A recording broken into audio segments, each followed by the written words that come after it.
Hello, and welcome to the Pixelated Sausage Show. Hi. How is everyone doing? Hopefully well. I'm, of course, your host, Mark Kuj Nez, and as per usual, I have quite a few games to talk about this week. I am exceptionally tired this week. I have no idea why. So I apologize if I'm a little sleepy-ish. I guess all the walking I've been doing in Death Stranding has just caught up with me in real life. If you did not know, I have finally started, years in the making, playing Death Stranding or Attack the Backlog. And with that, that means I am streaming the game. I am about 20 hours deep into it. My playtime is more around 16 or 17 hours. I'm not sure how the in-game clock works because it stops when I'm paused in certain menus, maybe all menus, and I don't know if it counts the cutscenes. I also wasted an hour trying to get back to a certain location, and I didn't want to go through BT areas, and I didn't realize I could jump in the vehicles because I turned off the tips completely, not even the first time. They are obnoxiously obtrusive in both their screen real estate that they take up and the amount of time they remain on screen. The most annoying thing about the game by far, I cannot believe how long they linger on screen. It is insane. There may be a game that does it worse, that does it longer. I can't think of any. But overall, I'm enjoying the game. You'll hear much more detailed thoughts on it in the eventual Attack the Backlog episode. I do think I am moving forward with the idea, the new plan of no more segmented episodes of Attack the Backlog. So like with the current 3-parter, which is the entire run of the Kingdom Come Deliverance episodes, no more of that.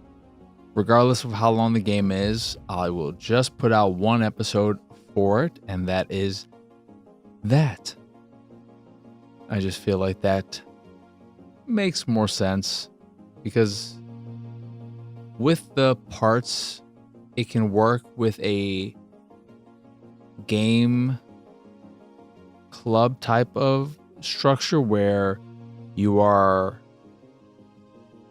looking at a game and how it's broken up, and you specifically say, this episode will be parts 1, 2, and 3 of a game, or episodes 1, 2, and 3, or acts 1 and 2.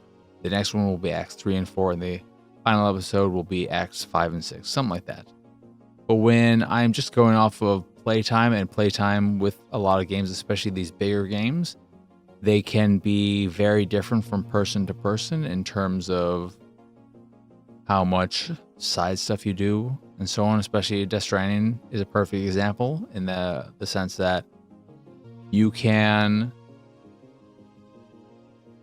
depending on who you are, that is, 40 hours for me could be very different from 40 hours for you.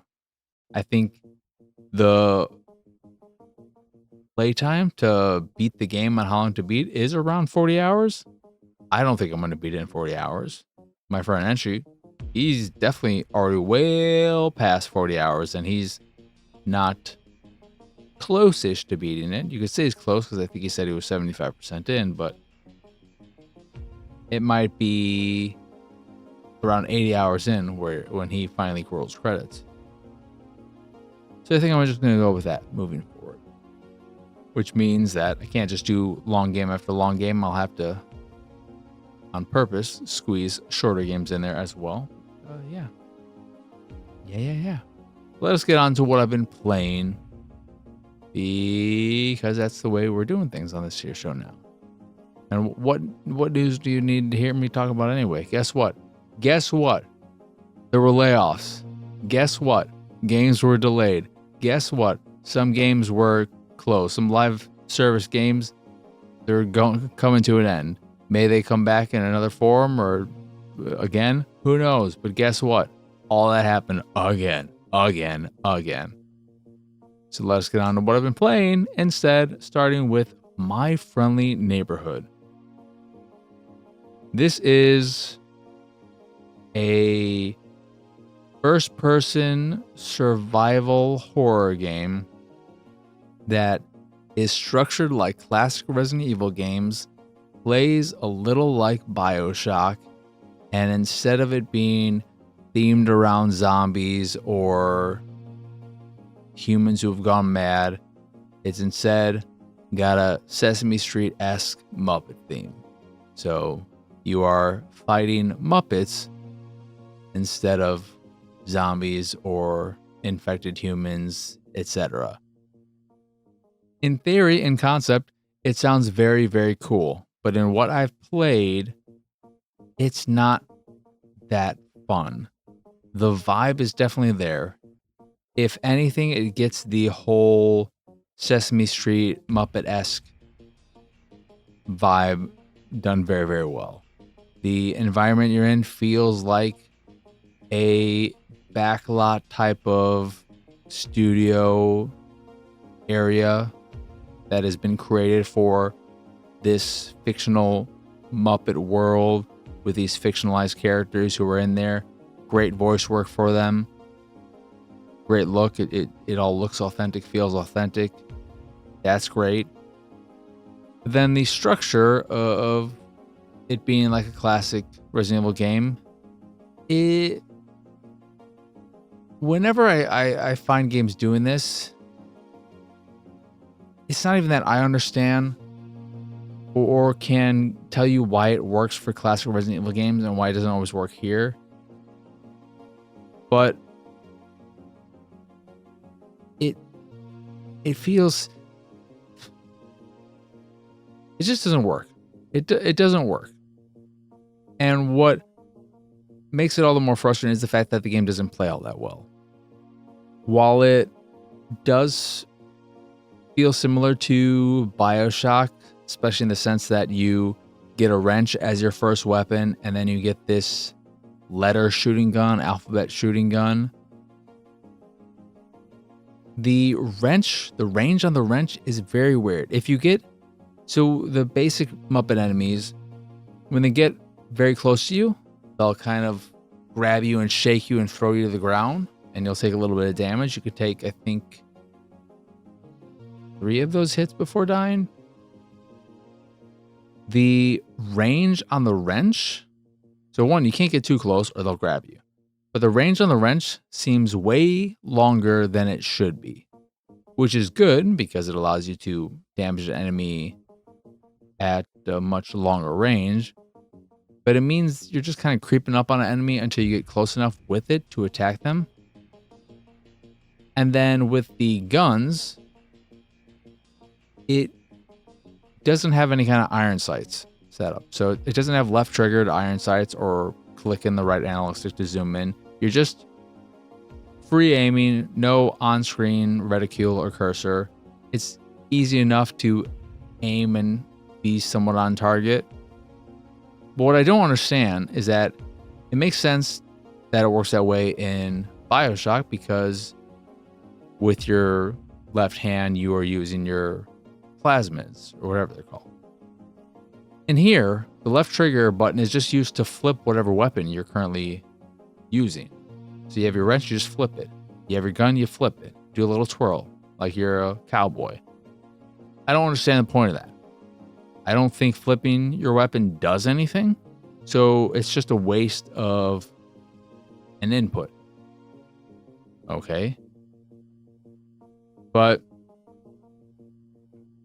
in the hour and change I played, it just didn't really grab me mechanically, from a gameplay standpoint. I'm currently in this town-like area where, in order to progress, there's just a lot of backtracking required as well, which is frustrating. It has the same kind of door system where doors will have specific icons on them. Here's the square doors, here are the circle doors. Find the key, then you can unlock these things. Very Resident Evil, classic Resident Evil like. But what I have to do right now is that there are a bunch of containers scattered around this environment, and they have specific icons on them. What I have to do to open them up is constantly go back to this one room and rotate this switch device so that it is landing on one of these icons that'll open up that particular container, then go back into the world, go to that container, take whatever's in there, then go back into this room, move the switch one over to a different icon, and then go back into the area for that container. It's just this very tedious backtracking puzzle. It's not even a puzzle, it's just a mission objective that feels artificially prolonging the experience. And I don't know how much more of that there is, but that's not filling me with a great desire to play the game. So, yeah. I like the general vibe of it, but in actual play, not loving it. So that is a little bit unfortunate. That is my friendly neighborhood. Then I played some Bridge Constructor Studio. There have been many of these Bridge Constructor games. I don't exactly know what makes this one different. I just played a little bit of the main mission thing that I think it's broken up into 5 areas. What I like about it is you have a goal, an empty space that you need to build a bridge over so that your vehicle can drive over, of course. But you have a specific budget to be under, and that'll award you with a golden screw nut, whatever it exactly is.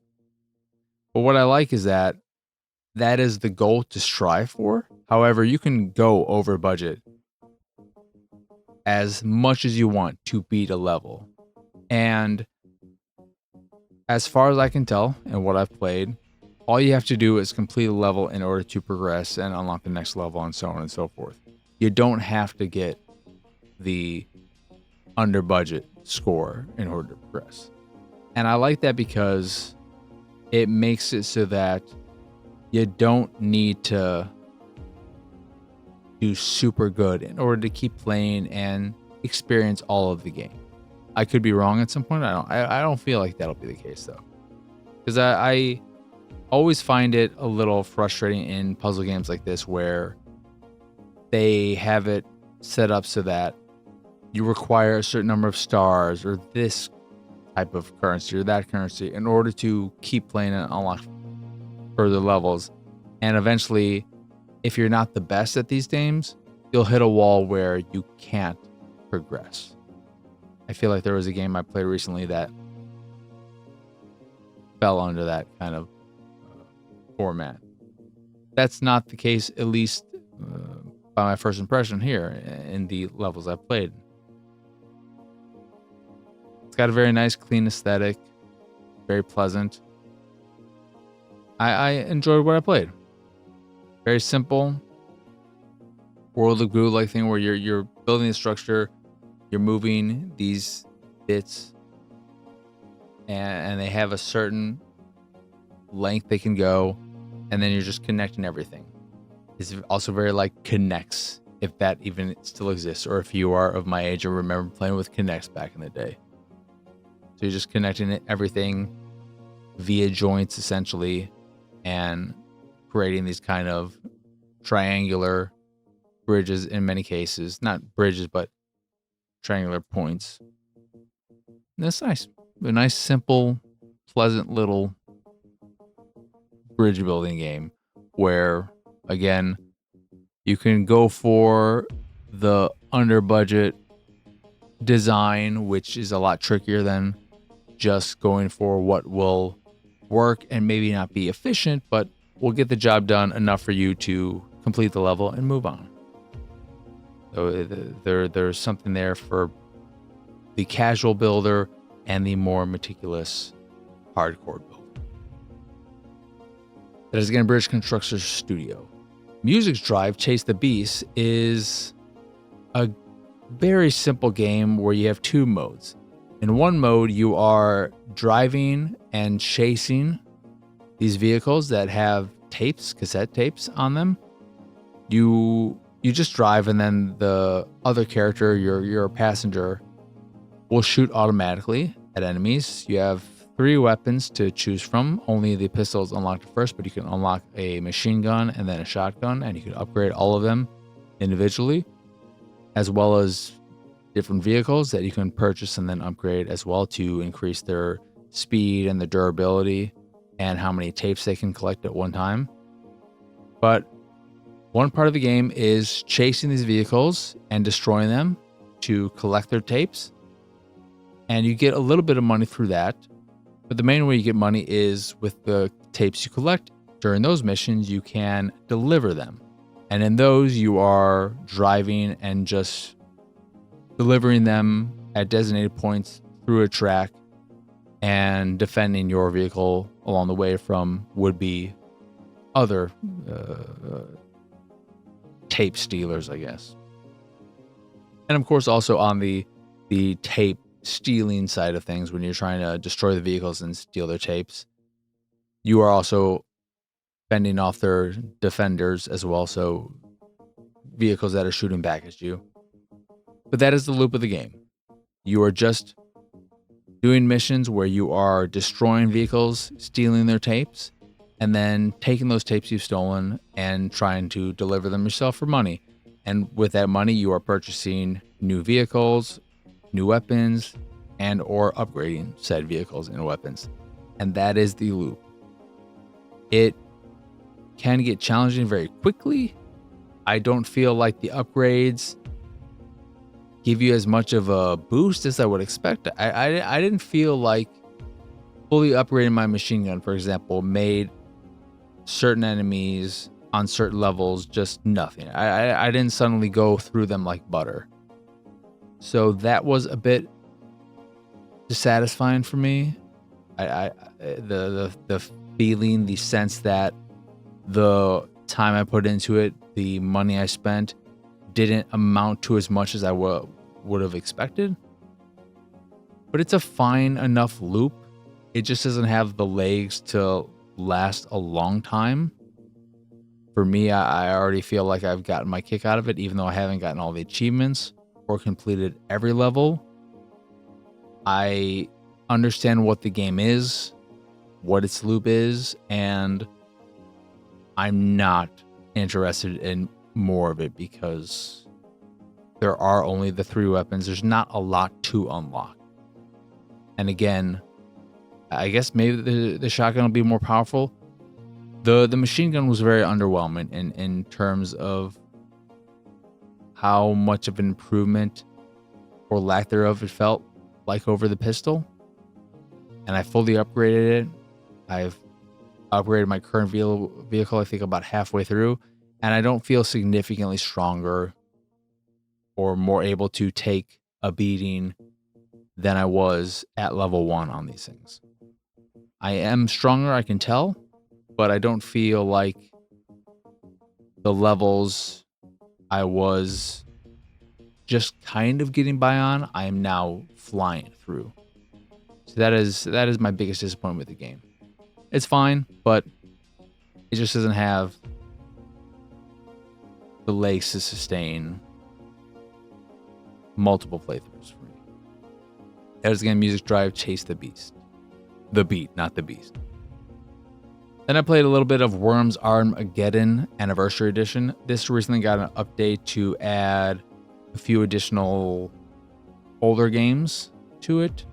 I think it added the Game Boy Color Worms game and the Super Nintendo one, and it already had the Game Boy Advance one. It has the well, it has, I think, the Mega Drive version, so Genesis version, Super Nintendo, the Game Boy Color one, and Game Boy Advance one, I think. And I added 2 or 3 of those in a recent update.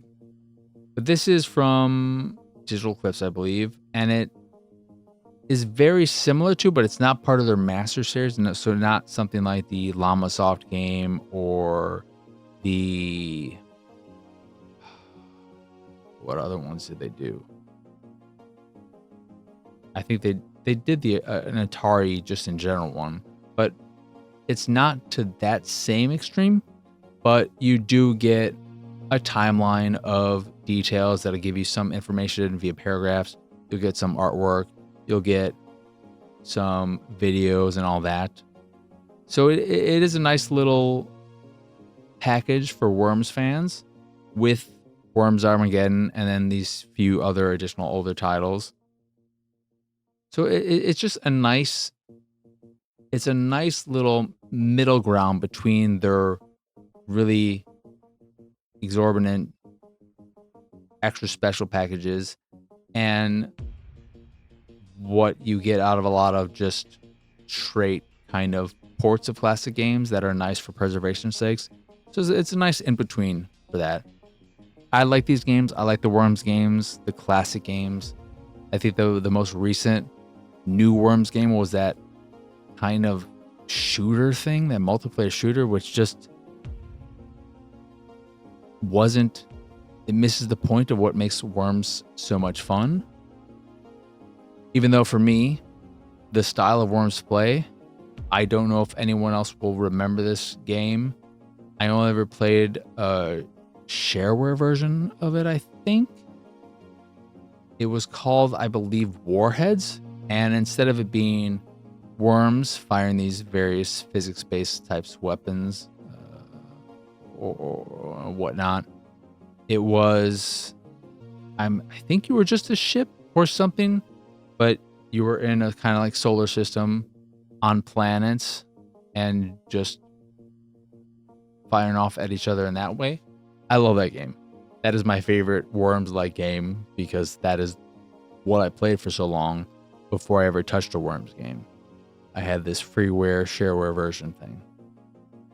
But yeah, Worms Armageddon Anniversary Edition is a nice preservation package that has a handful of games in it, Worms games in it, that play well, play like you remember, and includes some nice information and trivia and stuff like that along with it.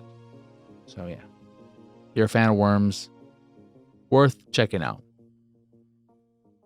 Then I played a little bit of Citizen Sleeper 2, and I really, really like what it's putting out. It is the kind of game that I wish it's not that it's what I wish visual novels were, because visual novels are what they are. But this is the type of game that I'm more interested in the visual novel adjacent genres. I can't speak to it in entire complete accuracy or anything, but what I got in playing it, because you start off with a lot of reading and then you start to interact with some characters and talk and make choices yourself, and then it sends you to this area where you're able to, so it opens up, you are a sleeper, I guess, and you were interrupted during your reboot process. Even though this is Citizen Sleeper 2, I don't think it has any strong ties to the first game, outside of being in the same universe and maybe having some side characters you might meet along the way. I don't know, though. I never played the first game. I would want to go back to the first game regardless before continuing with this. But you start off and you do all that. You get to this new area, and then it introduces a lot of choices and this kind of day cycle where you are constantly doing things that are working towards something, but as you are progressing the day, you are building a time meter that is towards the next big event. But you do there's a lot of reading, and you'll interact with characters through that, have choices, but then there are also skill checks that are done through dice rolls. And essentially, the way I look at it and what I experience, and in my I've only done 1 day of this, it feels like a single player D&D campaign where you're able to participate in this D&D-esque campaign set in space, not a fantasy game, where you're going on this adventure. The story's been crafted for you. You get to interact with it every now and again, and then you go on and do actions that are completed through skill checks, depending on your character, your stat sheet, and that'll affect how well or your odds for completing certain things. And I find all that very fun and satisfying. It's more of an interactive novel than a visual novel. It is the kind of game that I would never want to stream because of how much reading there is. I'm already reading a lot in Death Stranding, but having to read as the primary form of gameplay is not ideal for me. Fucking my mouth, I would die. I would die from having to talk that much. This is the perfect type of Steam Deck-esque game. But I really like it. It reminds me of how much I enjoy these types of games. I enjoy the RNG of them. I enjoy the randomness, the chance that you could play through it and have a run that is just, it goes very, very bad. There are 3 difficulties. There's a casual safe mode that has no death at all, no penalty in any way either. I don't think there's any kind of penalty whatsoever. Then your normal mode where there's a significant penalty to death, but it's not the end. And then a permadeath type mode where death is death and you just have to restart the game, I would assume. And that is the kind of thing I would want to do on future playthroughs. I wouldn't want to do that on a first playthrough because I'm trying to just get it acclimated to everything.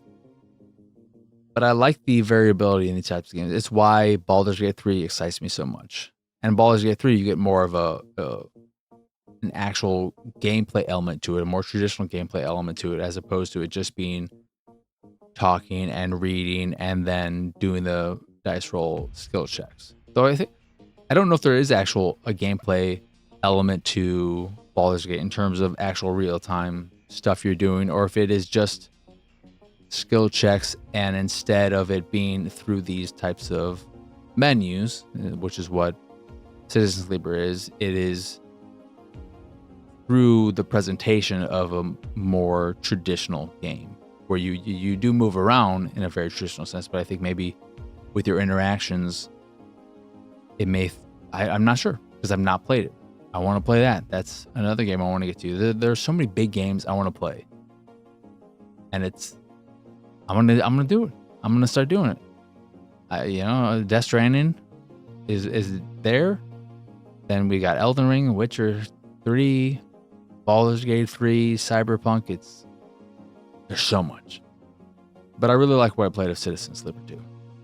I kind of knew I would like it, and I confirmed that with this little bit. And I want to play the first game. Again, I don't think it's really related to it, but it is a shorter experience, I believe, so that is help, and it'll get you more acclimated to the type of game it is. I do believe Citizen Sleeper 2, I'm not sure about the first one, is on Game Pass, so if you want to check it out, worth checking out. It'd be the perfect game. I'm not sure if it's a Play Anywhere title, but if it is, it should be. If it is, I mean, you can also do the remote play thing, but to the point, it would be the perfect game for the ROG Xbox Ally X,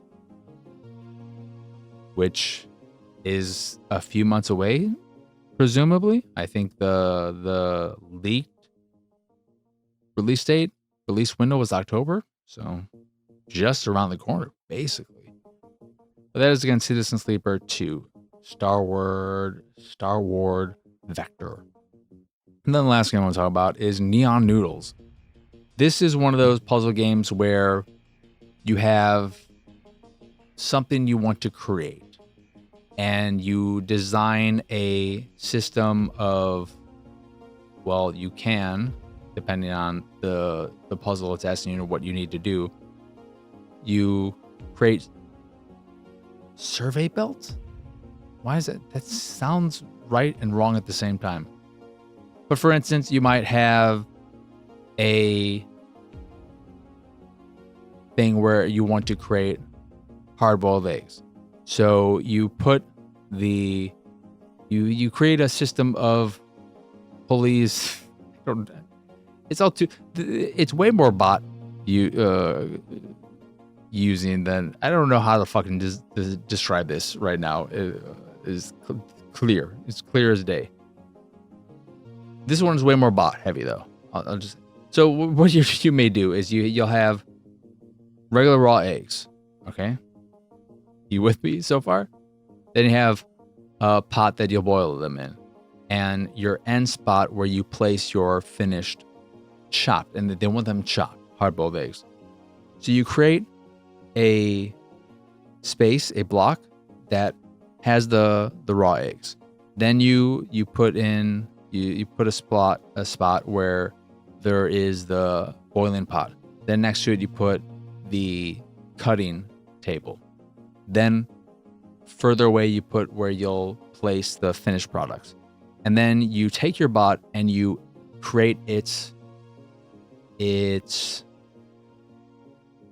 cycle, what it's going to do, its actions. You create its cycle, and you do that through telling it, okay, I'm gonna input what I want you to do, and you'll put it into record mode, and then you'll do its actions. So you'll move it towards the raw eggs, and you'll press it into that direction, and then press it again to indicate you want it to grab that item. Then you'll rotate it and move it towards the pot, the boiling pot, and you'll press it again to put it into the boiling pot. Press it again to indicate you want it to take the item out. Then you move it to the cutting table, so on and so forth, and then you'll put it to the final spot to drop off the completed product. And then you can just press, I'm playing on Xbox, you press the X button to finish the cycle, which I really like. I like that instead of you having to think, what end position do I have to put this bot in so that it'll loop? You just press the X button and it'll put it into the position it needs to be so that the actions you've put it into, that you've recorded, will loop, and then you let it play out. If it's correct, it'll start going faster and faster and faster until it finishes the loop and completes the objective, and so on and so forth. I think it's a very, very satisfying puzzle thing. The whole UI and everything, I think it's a little bit over designed, and all of these menus, you're going through these kind of, I don't know, it's like an email system that's giving you these orders and what it wants you to do. It feels a little bit over designed in that sense, but the core puzzle mechanics of, mainly through what I've played, I've done about 20 puzzles. The first few are just creating the belts, where it's like, okay, you put something here, and then you create the track where it's just moving, and then it goes to the end goal. And I've done plenty of puzzle games like that, and it's like, all right, this is fine. But as soon as they introduce the bots and you recording them and making it with a lot more complicated puzzles, more complicated recipes, where you have to tell the bot to move here, grab this, then move it here, do an action here, then wait three turns, then pick it up and move it here, then wait, then do this action, then do this other action, then move it here, do this action while this other thing is doing it, and you have multiple bots working at the same time. As soon as it starts doing that and adding complications on top of complications, it's really satisfying to put all that stuff together and then let it play out and see it come to fruition and work as intended. It's very nice. I think maybe the whole over-design aspect of it is to try and justify the higher price, because I think it's a $20 game, and I don't want to say it's not worth $20, but I've seen plenty of games that are similar to this that are a little bit cheaper, but they're not as polished. This is a very polished game, and it feels bigger, but again, in a way, some of that feels a little artificial or a little artificially put on just to make it feel bigger. But the core puzzles I'm enjoying quite a bit. But that is Neon Noodles, and that'll do it for this here episode. This entirety episode of the Pixelated Sausage Show. And that'll do it for this here week. I think didn't I just say that? Anywho, that'll do it for the third time. Once again, hey Markers, and as y'all can find me pretty much everywhere at PX Sausage. If you enjoy this here show or any of the stuff I do and what have you, you can support me and my nonsense over at patreon.com/PXS. There you can get access to a monthly Q&A, though I'm thinking about maybe throwing away the monthly Q&A. It doesn't seem like people fucking care anymore about that. I feel like they're all questioned out. And I might instead, this will be more content for them, I might bring back the sausage dump, which would just be an off-topic type of random weekly thing where I talk about this and that interests me, that is on my mind, that doesn't really feel suited for any other show. And it, in a way, can be kind of like a Q&A type of vibe, but just my own shit. And people can bring up things in the private Discord channel, which is another perk, along with some fancy Discord roles. And any kind of topic that really grabs me that is talked about there can be talked about in the sausage dump. So that is something that might be happening soonish. We're about to end this month, so we'll have a Q&A, and that may be the last one with the transition to the sausage dump. We'll see. But yeah, that is again patreon.com/PXS, or you could just support me if that is your fancy. In addition to the Patreon, you can find links to the site, the YouTube, the Discord, and so much more over at pxsausage.com. That is the letter P, the letter X, sausage.com. And of course, if you don't already check out my streams and you are a fan of watching streams and all that jazz, one, you can check out the archives, which may or may not be enjoyable, but I do them weekdays, every day, 7 p.m. Central, sometimes a little earlier. And currently I'm playing through Death Stranding, and then we're gonna be playing Death Stranding for a while. It's gonna be probably 3 weeks. I would assume that I would finish by the third week, and then it is, spoilers, a new forever hard drive game, because once I finish it, I am just going to be in that world whenever I feel like it. In the same way that I haven't even booted up Metal Gear Solid 5, The Phantom Pain, in a very long time. It's been on my hard drive ever since I played it, and it's never leaving. It is never leaving. Just the way From Software games, they never leave. So thankfully they don't make that many games, and they're small enough in size that they can stay on there forever and not really be a hindrance. But yeah, that is what I'm currently playing. So if you want to check that out, do so. But that is it. That is all. As always, thank you for watching or listening. I hope you enjoyed this here episode, and I hope you have a wonderful, wonderful rest of your day. But for now, adios, arrivederci. Bye bye.